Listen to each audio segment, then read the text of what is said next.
Hi hello friends, welcome back to our channel. Friends ನೋಡ್ರಿ, ಇವತ್ತು ಬೆಳಗ್ಗೆಯಿಂದ ವ್ಲಾಗ್ ಸ್ಟಾರ್ಟ್ ಮಾಡ್ಕೊಂಡ್ಬಿಟ್ಟಿನಿ.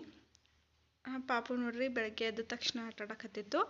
ಆ್ಯಂಡ್ ಮತ್ತು ಪಾಪುನ ಕರ್ಕೊಂಡು ಇವತ್ತು ಹಾಸ್ಪಿಟಲ್ ಕೂಡ ಹೋಗೋದಿತ್ತು ನೋಡ್ರಿ. ಯಾಕಂದ್ರೆ ಅವಂಗೆ ಹೊಟ್ಟೆ ಒಳಗೆ ಗ್ಯಾಸ್ ಪ್ರಾಬ್ಲಮ್ ಆಗತ್ತೈತಿ, ಸರಿಯಾಗಿ ಮೋಷನ್ ಬರ್ತಿಲ್ಲ ಅವಂಗೆ. ಅದಕ್ಕೋಸ್ಕರ ಈ ರೀತಿ ಅವನ್ನ ಬೋರಲ್ಲಿ ಹಾಕೀನಿ. ಇಲ್ಲಿ ನೋಡ್ರಿ, ನಾವು ಹಾಸ್ಪಿಟಲ್ಗೆ ಬಂದಿದ್ದೀವಿ. ನಾವು ಬಂದಿರೋದು ಗೌರ್ಮೆಂಟ್ ಹಾಸ್ಪಿಟಲ್ಗೆ ನೋಡ್ರಿ. ಹಾಸ್ಪಿಟಲ್ ಒಳಗಡೆ ಈ ರೀತಿ ಇತ್ತು, ಇನ್ನೂ ಡಾಕ್ಟ್ರು ಕೂಡ ಬಂದಿರಲಿಲ್ಲ. ನೆಕ್ಸ್ಟ್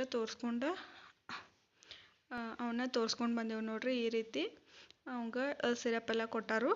ಆ್ಯಕ್ಚುಲಿ ಅವರು ಸ್ಟಮಕ್ ಇನ್ಫೆಕ್ಷನ್ ಆಗೈತಿ, ಅಡ್ಮಿಟ್ ಆಗಬೇಕಂತ ಹೇಳಿದರು. ಬಟ್ ನಾವು ಒಂದೆರಡು ದಿನ ಸಿರಪ್ ಹಾಕಿ ನೋಡ್ತೀವಿ, ಕಡಿಮೆ ಆಗಲಿಲ್ಲ ಅಂದ್ರೆ ಬಂದು ಅಡ್ಮಿಟ್ ಆಗ್ತೀವಿ ಅಂತ ಹೇಳಿದ್ವಿ.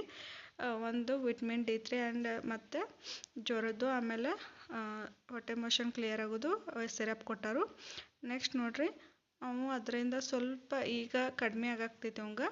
ಹಂಗೆ ಸ್ವಲ್ಪ ಆಟ ಆಡಾಕ್ತಾನು. ಇಲ್ಲಾಂದ್ರೆ ಈವ್ನಿಂಗ್ ಆದ ತಕ್ಷಣ ಅವ ಅಳಕ್ಕೆ ಸ್ಟಾರ್ಟ್ ಮಾಡ್ತಿದ್ದ. ಯಾಕಂದ್ರೆ ಕೋಲಿಕ್ ಅಂದ್ರೆ ಗ್ಯಾಸ ಹೊಟ್ಟೆ ಒಳಗೆ ಫಾರ್ಮೇಷನ್ ಆಗಿ ಅವಂಗೆ ಪ್ರಾಬ್ಲಮ್ ಆಗ್ತಿತ್ತು, ಅದ್ರ ಸಲುವಾಗಿ. ಆ್ಯಂಡ್ ಹಂಗೆ ಅವಂಗೆ ಸ್ಕ್ಯಾನಿಂಗು ಬ್ಲಡ್ ಟೆಸ್ಟು ಎಲ್ಲನೂ ಮಾಡಿಸಿದ್ರು ಅವತ್ತು.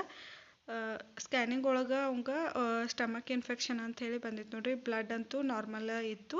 ಆಮೇಲೆ ಇನ್ನೊಂದು ಎಕ್ಸ್ರೇ ಮಾಡ್ಸಕ್ಕೆ ಹೇಳಿದರು. ಎಕ್ಸ್ರೇ ಒಳಗೆ ಸ್ವಲ್ಪ ಲೂಪ್ಸ್ ಅಂದ್ರೆ ಕರುಳಿಗೆ ಬಾವು ಬಂದೈತಿ ಅಂತ ಕೂಡ ಹೇಳಿದರು. ಬಾವು ಬಂದೈತಿ, ಅದಕ್ಕೋಸ್ಕರ ನೀವು ಒಂದು 2-3 ಡೇಸ್ ಅಡ್ಮಿಟ್ ಆಗಬೇಕಂತ ಕೂಡ ಹೇಳಿದ್ರು ನೋಡ್ರಿ.